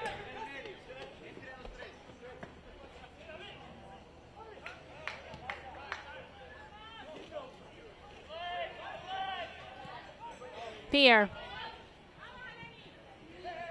That one behind Bryant. Castro Jr. Hannigan.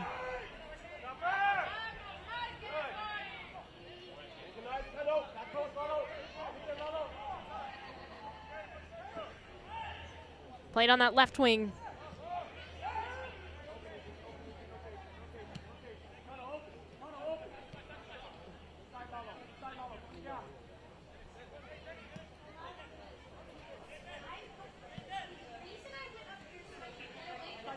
Castro Jr. Bunkis.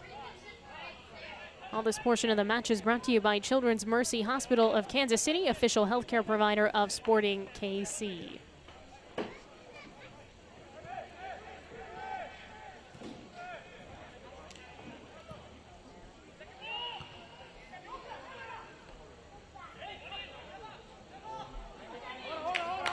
Martinez. Showing off his speed. Scott Cruz wide, although it looked like offside. Bryant thought about it. Vargas takes a shot, and it's saved. De La Sarda got a piece of that one, and you could see it just lightly head over the crossbar. We'll see this again. A lot of unselfish moments because Bryant, you could see on the hesitation to take that shot. Everybody was concerned about him taking it, and just decides to dish it off to a teammate. Vargas almost.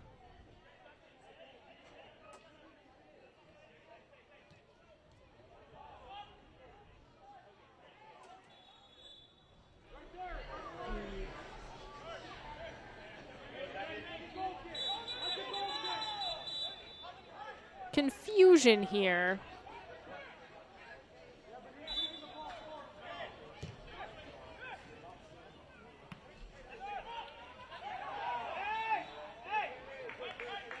Kansas City ball. Gotta be careful with tossing that right back to a ref. Castro Jr. playing with fire a little bit.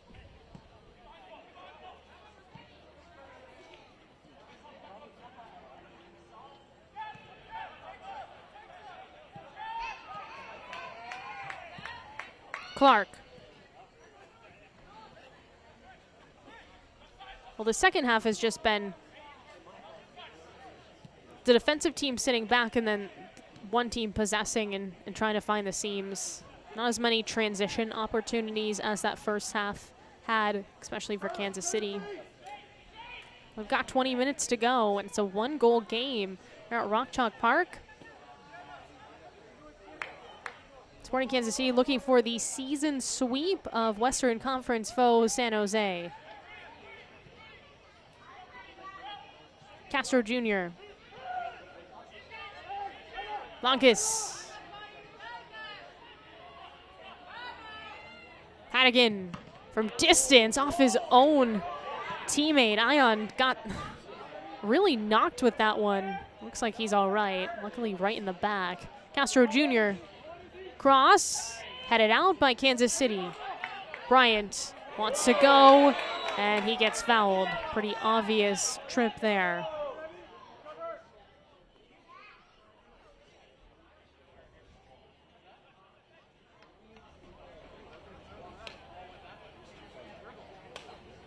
Oh, Bryant's just a smart player, and so he knows that somebody is on his back in Mendoza.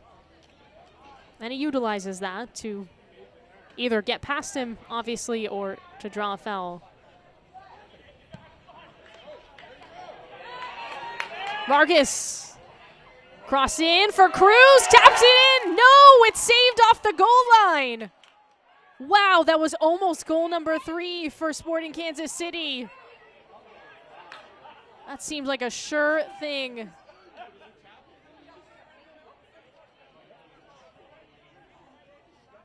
Bryant still threatening here.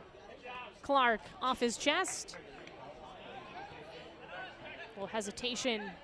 Duke.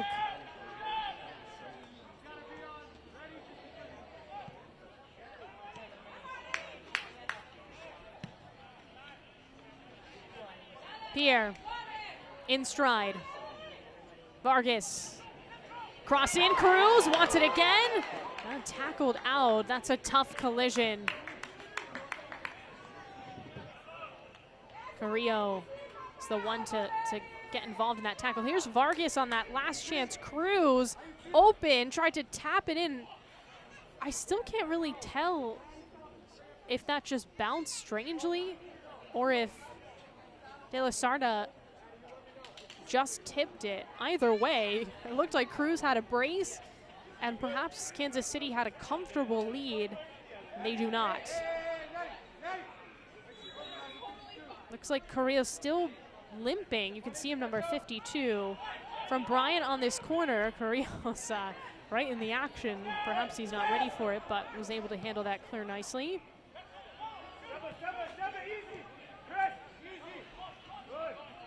Bryant weaving through. Takes a shot with his left foot. Saved. De La Sarda had it.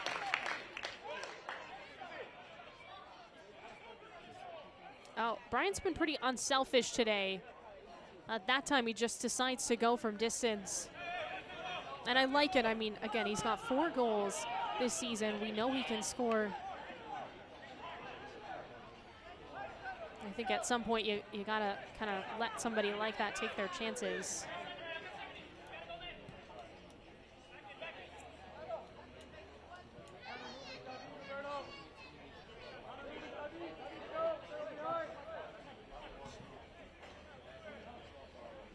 Chance to breathe here for San Jose because it's been a little shaky. Obviously that Cruz almost finish, scary. And the second chance after that, Carrillo was able to tackle it out.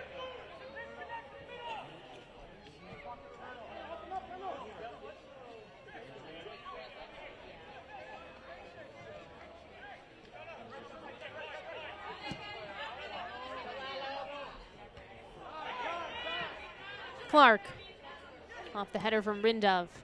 Castellanos, 2 center backs for Sporting Kansas City. Pierre.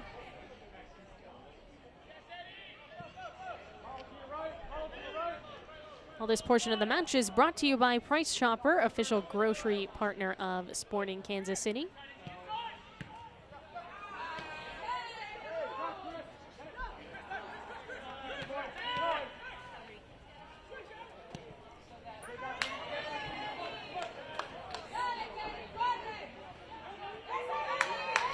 Vargas, cross, no one home.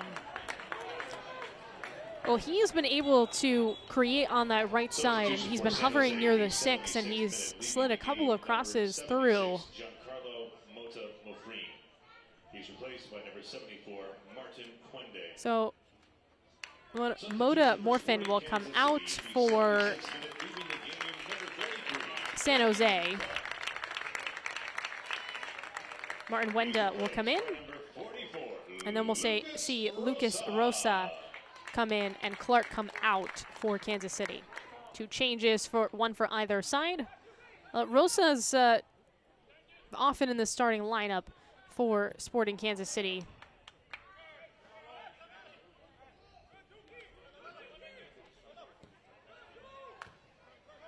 Again, less than 15 to go in this one.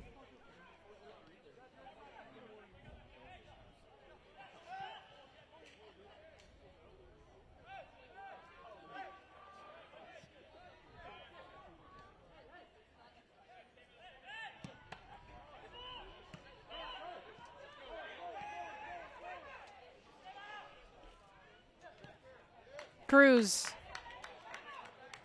Vargas.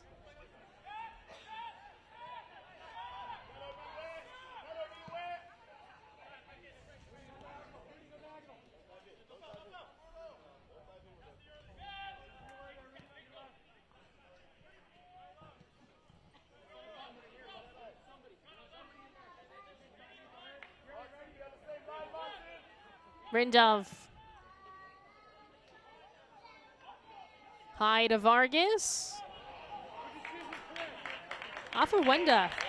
That's the call.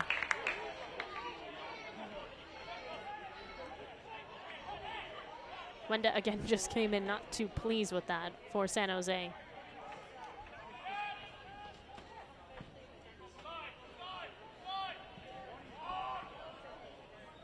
Rosa. Cruz. Rosa on that left side. Ooh, looks like we'll get a corner. It kind of seemed like he was the last to touch just from this angle. So that's now 6 corners compared to 2. Sporting Kansas City has the advantage.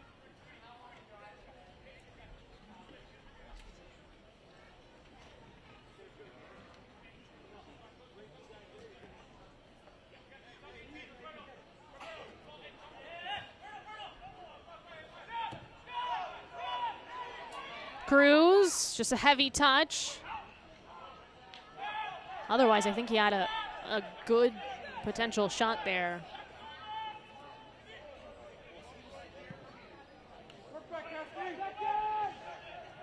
With Cruz, you can kind of see why the winger got some chances with the first team in Open Cup. He's really special, and obviously it does seem like he'll go 90 in this game. Extremely fit.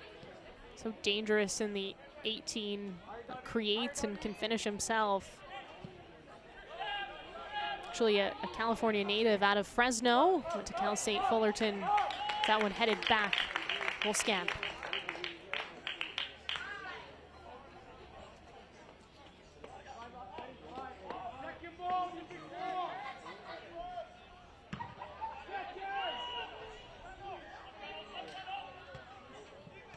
Bryant reaches.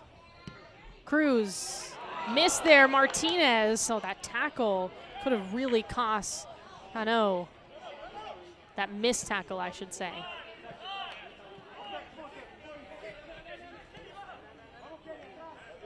Carrillo, glad to see he's all right. Again, he's hobbling a little bit after a tackle collision, more like it.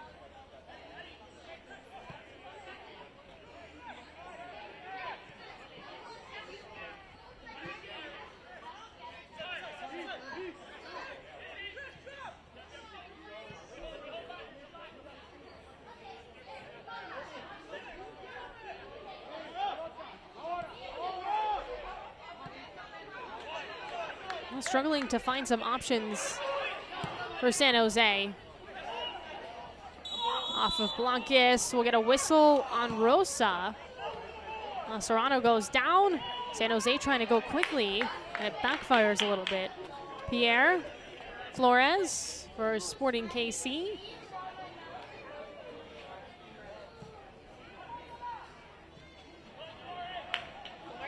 Wenda. Left flank.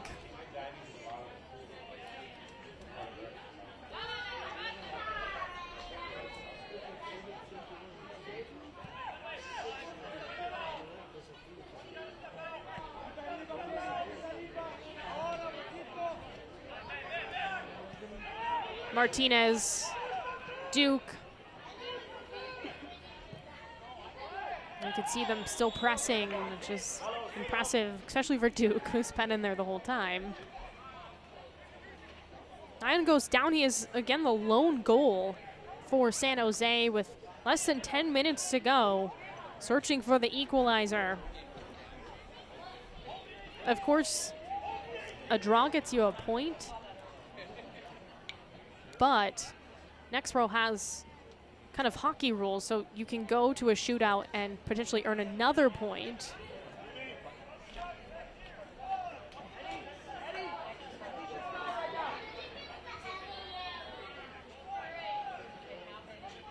Blancas deep on this one, but still an opportunity to create for San Jose.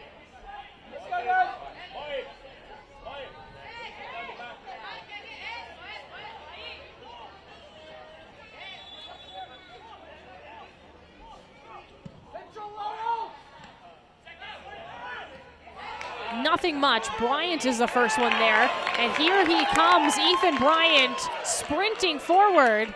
Martinez is an option, and it's broken up. Great job by Mendoza. San Jose the other way. Carrillo past everybody. Back post, nobody there.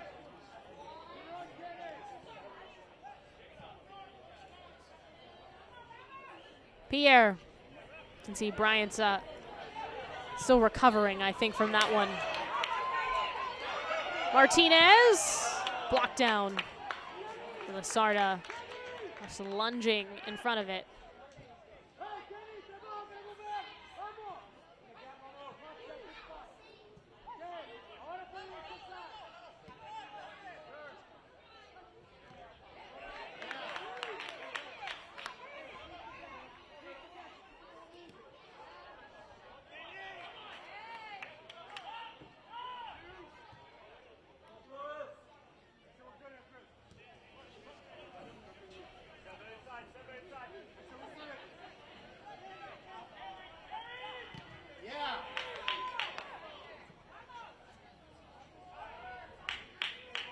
Duke.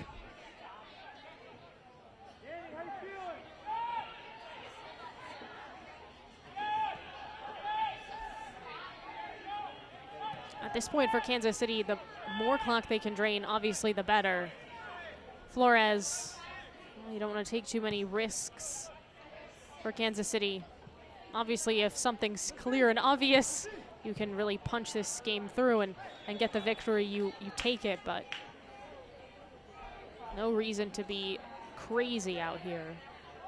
Opposite is true for San Jose. They have to be a little bit risky at this point, going for the draw. Very much in play. So there's a sub waiting.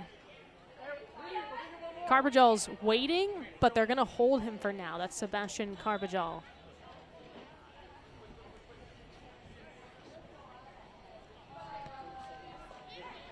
For San Jose, I should specify.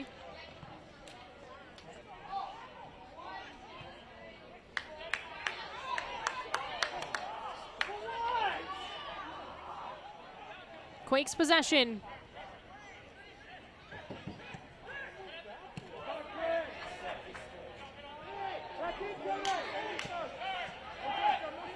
Serrano.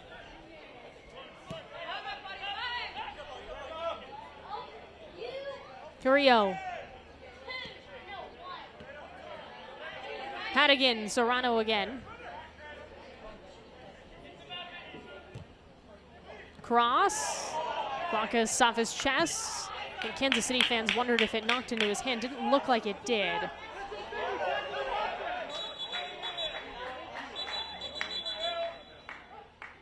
All right, so it is going to be Kansas City ball. Hadigan tried to throw it in. And now Sporting KC in no rush to get this one off. And Rosa. Okay, so Blancas will come out. Sebastian. Oh, looks like they'll end up going. Substitution for San Jose in the 86th minute, leaving the game, number 88, Jose Serrano. He's replaced by. Okay, so they're going to make 2 subs. So they've added another one. Carbajal does come on, but it's for Serrano. It looks like Spivey will come on. That's Jermaine Spivey as well. Blancas comes out. So those are the changes for San Jose.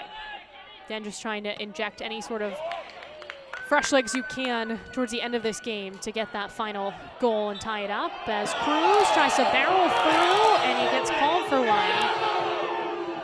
Feilhaber's not happy. The fans are not happy.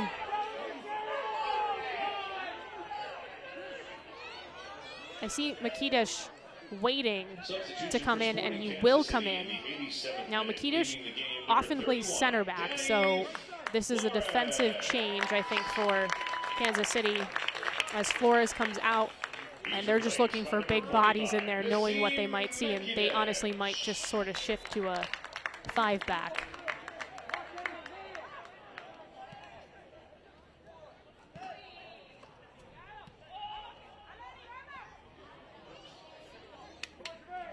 You can see that's pretty much what they've done. Tackle for Castellanos, successful.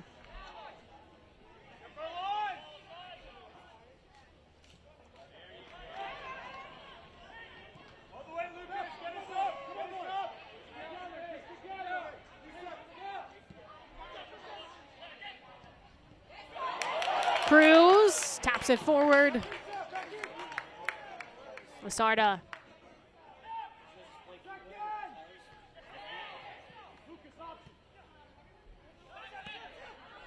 From Cruz again, being hacked at. Rosa. Cruz, Rosa. Pulls it to possess. That is the direction they are getting. Feilhaber and company.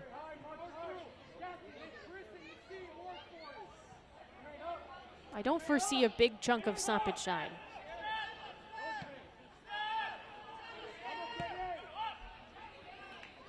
Rosa to Cruz. Presume that he's headed towards that corner. Oh, he's not. Lasarda.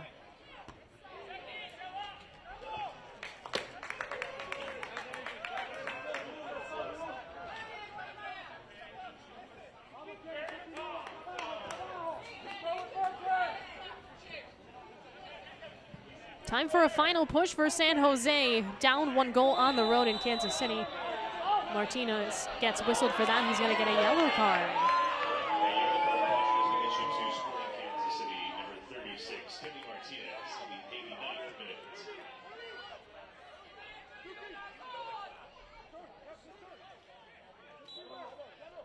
Not sure.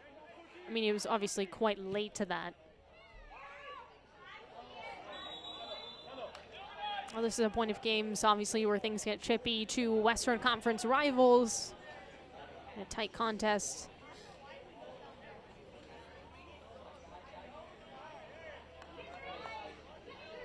Helpful for KC that Polskamp has this right now. He is not in a hurry, that's for sure.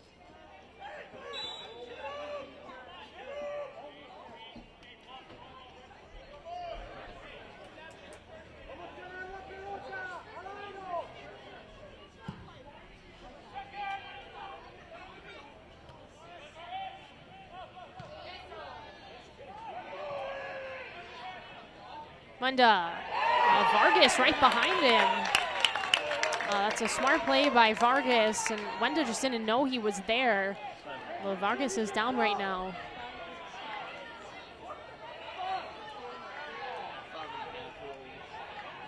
I don't think that was really intentional, but you can see Vargas in some pain. We're just going to get a minute of stoppage time. Or maybe he did see him, actually. In hindsight, yeah. My initial thought was he didn't see him and realized at the last second, but that shows that he saw him twice.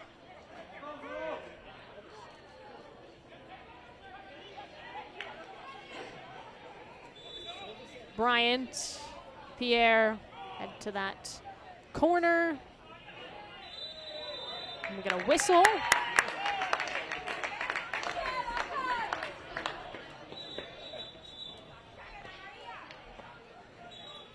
Tahini is going to come out, or center referee, and just kind of break things up. We'll get a yellow on, looks like Castro Jr. It is.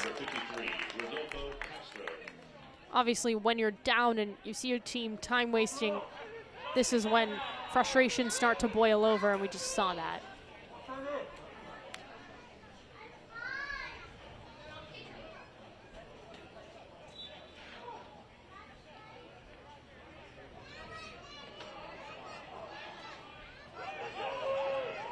Well, they nudge it out, San Jose.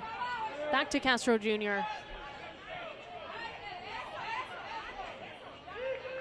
Pierre headed right back to that corner. Didn't get there. On opening now for San Jose. Carrillo. Well, that's where it becomes helpful to have that 5 back. There's a lot of bodies back there for Kansas City. Big bodies too. Again, 3 typical center backs in the middle right now as Cruz is going to get a yellow card. Only had a handful, I think 1 each. And we did have 1 each at halftime for sure. And then at the very end, we've seen a bunch of players get yellows. Now this presumably will be it. Everybody forward for San Jose. 1 chance to get the equalizer and force a shootout. Hadigan curls it up. Polskamp punches it. Well, that's going to be the final whistle. Kansas City defeats San Jose. Hate to see this, the aftermath of that, but you know, you just saw Polskamp punch and some physical play there for San Jose players down. But again, the final score, Kansas City takes down San Jose 2-1, and we see a season sweep for Kansas City against their Western Conference rivals. Well, let's take a look at today's man of the match, which is Kansas City's Sebastian Cruz. This is presented by Adidas. Well, this is a great play in general because Pierre, first of all, creates, and then Cruz takes it either way across, trying to slide that through, but it ends up being a goal. He was really, really important for Kansas City, especially in that first half, just creating, and gets his goal, which ends up being the game winner for Kansas City after San Jose got their first goal in the second half to cut the lead 2-1. Cruz, again, has been dynamic all year for Kansas City and earns that man of the match. Well, a really good game. San Jose made it quite the battle in the second by getting that first goal, but ultimately, again, it ends up with Kansas City taking down San Jose 2-1. So for our entire MLS Next Pro broadcast crew, I'm Maura Sheridan saying so long. Don't forget you can watch MLS Next Pro all season long at MLS Season Pass on Apple TV. This copyrighted broadcast of MLS Next Pro may not be retransmitted, reproduced, or rebroadcasted without the express written consent of Major League Soccer.